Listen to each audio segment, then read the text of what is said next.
हरिओम. माझं नाव सदानंद सिंह सोमण, धायरी उपासना केंद्र पुणे. 1 मार्चला सोसायटीची मीटिंग होती. मला त्रास होत होता. बापूंनी इंडिकेशन दिलेलं होतं. 2 मार्चला बायको थोडी कुठेतरी किरकोळ काम करत होती, तिकडे ती जात होती कामाला. 2 मार्चला मी एकटाच घरात होतो आणि मला ट्रिमेंडस त्रास व्हायला लागला. मला छाती एकदम जड वाटायला लागली आणि मला असं वाटलं की माझं ब्लड प्रेशर वाढलं आहे. बऱ्याच वेळेला ब्लड प्रेशर वाढलं की मला कळायचं. आणि ब्लड प्रेशर वाढलं आहे म्हणताना मी एकटा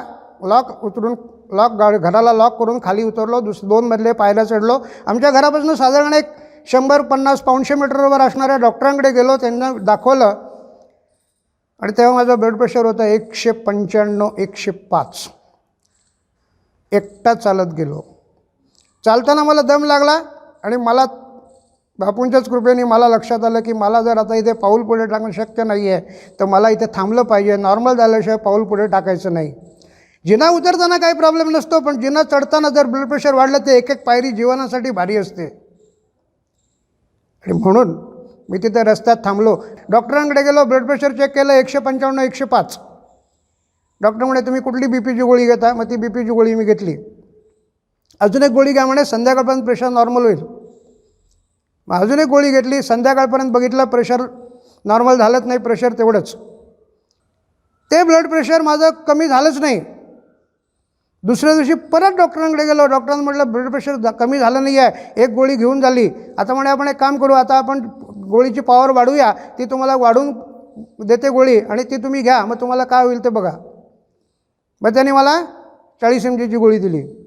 ती गोळी घेतली. 4-6 तासांनी 8 तासांनी माझं ब्लड प्रेशर इतकं लो झालं की वरचं प्रेशर 70 होतं आणि खालचं प्रेशर 52 होतं.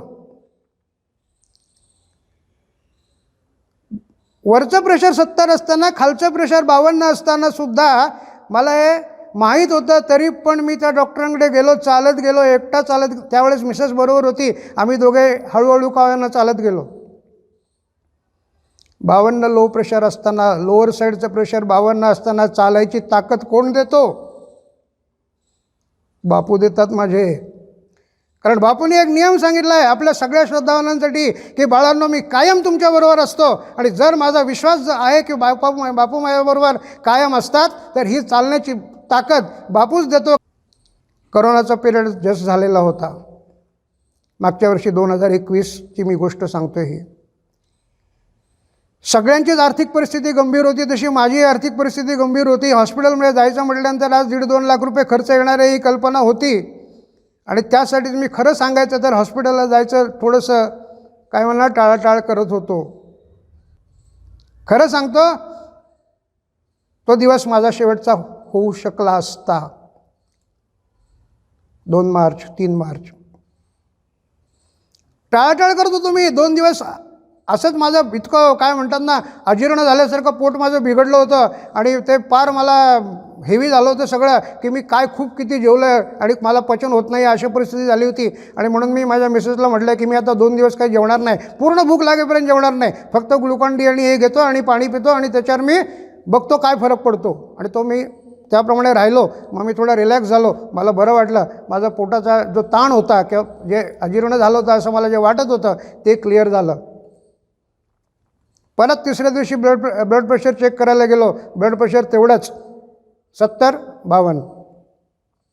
हीच गोष्ट अशी आमच्या आणि त्याच्यामध्ये ना 2 तारखेला रात्री सगळ्यात महत्त्वाचं खरंच सांगतो, मला आता आठवलं नाही पण जस्ट आत्ता रिकलेक्ट झालं मला. 2 तारखेच्या रात्री मला आपल्या ज्या 2 बरगड्या असतात फ्रंट साईडच्या, त्याच्यामध्ये एक आडवं छोटं हाड असतं 2 बरगड्यांना जोडणारं. त्या बरगडीच्या ठिकाणी असं बारीक बारीक बारीक बारीक कॉन्स्टंट दुखत होतं. आणि मी कुठल्याही पद्धतीमध्ये झोपायचा प्रयत्न केला. आडवं उडबं तिरकं आराम खुर्चीत, मला झोप म्हणून लागत नव्हती. त्या दिवशी 2 तारखेच्या रात्री तुम्हाला खरं सांगतो 10-10 मिनटं मी घड्याळामध्ये बघत होतो रात्रभर. 1:30 वाजता मला ट्रिमेंडस उलटी झाली. आणि सगळ्यात महत्त्वाचं, बापूंची कृपा कशी होते हे मला तुम्हाला ह्या 2 तारखेच्या रात्रीच्या प्रसंगावरून सांगायचं आहे. माझ्या बॅक ऑफ द माइंडमध्ये रामा रामा आत्मा रामा हा गजर कॉन्स्टंट चालू होता. मला सांगा, छातीत दुखत असताना, झोप येत नसताना, इतकी परिस्थिती गंभीर असताना त्या बापूचं अकारण कारुण्य असं आहे की त्या अकारण कारुण्यामुळे बापू माझ्याकडून जप करून घेत होते पूर्ण रात्रभर. रामा रामा आत्मा रामा त्रिविक्रमा सद्गुरू समर्था, सद्गुरू समर्था त्रिविक्रमा आत्मा रामा रामा रामा हा जप न चुकता चालू होता. मला सांगा, सद्गुरूंनी आपल्यासाठी काय करायचं, आणखीन काय करायचं? आणि तिथून मग आणखी 2 दिवस गेल्यानंतर आम्ही हॉस्पिटलला ॲडमिट व्हायचं ठरवलं. भावाला सांगितलं की आता मी हे करणार आहे, ECG काढणार आहे, कारण आता माझं ब्लड प्रेशर वाढत नाही आहे. आणि ब्लड प्रेशर जास्ती असलेलं ना एक वेळ ते कमी करता येतं, पण कमी झालेलं ब्लड प्रेशर वाढवणं अवघड असतं हे मला माहीत होतं, कारण त्या एका प्रसंगामधनं मी आधी गेलो होतो. बेळगावला असताना एका डॉक्टरनी मला गोळ्या दिल्या होत्या, त्या मी जेवायच्या आधी घेतल्या होत्या आणि माझं ब्लड प्रेशर डाऊन झालं होतं. आणि एका हॉस्पिटलला ॲडमिट झालो, त्यांनी मला डोपामिनच्या 3-3 बाटल्या लावल्या, पण माझं ब्लड प्रेशर वाढत नव्हतं लवकर. त्यामुळे ब्लड प्रेशर खाली कमी झाल्यानंतर ते वाढणं अवघड असतं आणि परिस्थिती गंभीर होऊ शकते ह्याची कल्पना मला होती. आणि म्हणून आमच्या बिल्डिंगमधला एक जो तरुण मुलगा होता तो मला म्हणाला, काका आता थांबायचं नाही, परिस्थिती तुमची गंभीर दिसते, आपण भारती हॉस्पिटलला जाऊ आणि तिथे डिसिजन काय तो घेऊ. भारती हॉस्पिटलला गेलो. भारती हॉस्पिटलला गेल्यानंतर तिथं जे मी बोलत होतो त्या बोलण्यावरनं तिथल्या नर्सनी इतकं क्लिअर तिला एक्झामिनेशन झालं की माझ्या बोलण्यातनं तिला कळलं की यांना हार्टचा सिरियस प्रॉब्लेम आहे. ती लगेच म्हणाली, तुमचा ताबडतोब इथे आपल्याला हे काढायचं आहे, काय म्हणतात ते सगळे त्यांनी सुरू केलं. आणि त्यांनी सांगितलं की आता तुम्हाला लगेच 2D एको करायचं आहे. त्याने मला हार्टच्या शेपच्या 9 गोळ्या खायला दिल्या, ताबडतोब घ्या म्हणे. विचार करा, हार्ट शेपच्या 9 गोळ्या ॲट अ टाईम खायला देणं म्हणजे मी तिथं वर हात लावून परत आल्यासारखं होतं. भावाला फोन केला, म्हटलं बाबा मी असं आहे, मी सह्याद्री हॉस्पिटलला ॲडमिट होतो आहे, ह्या हॉस्पिटलला भारतीला मी सांगितलं, ते म्हणाले लगेच तुम्ही आता आपण एन्जिओप्लास्टी करून टाकू, ब्लॉकेज सॉलिड आहेत म्हणे. तर मी म्हटलं माझं जे इन्शुरन्स आहे ते इन्शुरन्स सह्याद्री हॉस्पिटलचं आहे, मी तिथे जाईन. पण भारती हॉस्पिटलच्या डॉक्टरांना ही गॅरंटी नव्हती की मी सह्याद्री हॉस्पिटलपर्यंत तरी पोचेन का. आणि ते म्हणाले मग तुम्हाला ॲम्ब्युलन्स देऊ का, हे देऊ का. म्हटलं तुम्ही मला ताबडतोब डिस्चार्ज द्या, मी घरी पण जात नाही, मी इथूनच जो माझा मित्र आलेला आहे बिल्डिंगमधला त्याच्याच गाडीतनं बसून मी सह्याद्री हॉस्पिटलमध्ये जातो. सह्याद्री हॉस्पिटलला गेल्यानंतर तिथे माझं इमिजिएट चेकअप झालं. यांनी सगळे रिपोर्ट दिलेच होते भारती हॉस्पिटलनी. ते रिपोर्ट बघितल्या त्यांना सिरियसनेस जाणवला की ह्या माणसाची परिस्थिती आत्ता काय आहे. आज आत्ता आहे तो 2 मिनिटांनंतर नाही, अशी परिस्थिती होती. आपल्यापेक्षा डॉक्टरांनाच जास्त चांगलं कळतं. आपल्याला सिम्पटम कळतात, नाही असं नाही, पण तरीसुद्धा ना सिरियसनेस हा जो पार्ट आहे ना तो डॉक्टरांना जास्त कळतो. डॉक्टरांनी विदिन 30 मिनिट्स माझी एन्जिओप्लास्टी सुरू केली. आणि त्याने मला तिथे नर्सनी तिथला प्रश्न विचारला, तुम्हाला कुठल्या डॉक्टरांची ट्रीटमेंट घ्यायची आहे. बापूंची आघात लीला कशी आहे बघा, ज्या डॉक्टरांचं नाव मी तोंडाकडून काढलं त्याच डॉक्टरांचा त्याच हॉस्पिटलमध्ये त्या दिवशी वार होता.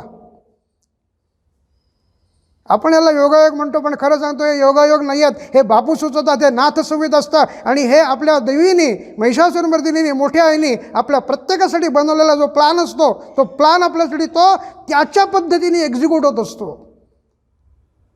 आपण ठरून काही होत नाही. बऱ्याच वेळेला आपण असं ऐकतो की झाडाचं पानसुद्धा हलत नाही जर सद्गुरूची कृपा नसेल तर.